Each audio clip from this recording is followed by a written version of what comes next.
700 টাকা। ওনারা এখন বর্তমানে পার ডে স্যালারি দিচ্ছে 325 টাকা। আমরা এটা মানি না। আজকের বাজার মূল্যের দিক থেকে দেখে আমরা এই টাকা বেতনে আমাদের ফ্যামিলি চলে না, আমরা নিজেরা চলতে পারি না। আমাদের স্যালারি ছিল 22 সালে 375 টাকা হাজিরা ছিল, তারা কমাইয়া তারা হাজিরা কাছে 325 টাকা। কোনো কোম্পানি আছে বাড়ানো টাকা যদি কমাই দেয়।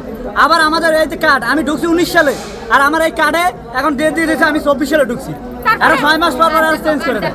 এই যে কার্ড দেখেন, আমি ঢুকছি 19 সালে, আমি 19 সালে ঢুকছি, আর আমার কার্ড দিয়েছে এখন 24 সালে।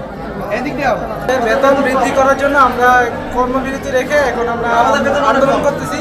তো এটা কারণ ছিল তারা আমাদের বেতন বাড়াবে এরকম আস্থা ছিল প্রায় 3 মাস আগে, 1 মাস সময় নিয়েছিল, কিন্তু তারা 3 মাস সময় অতিবাহিত হয়েছে। তারপর তারা আজকে আবার আইসা ওই আগের কথাই বলতেছে যে আমাদের আরও সময় দাও, তোমাদের বেতন বাড়ানো হবে না, এবং তারা এরকম একটা পরিস্থিতির নিতে তারা আমাদের থেকে আরও সময় চাচ্ছে।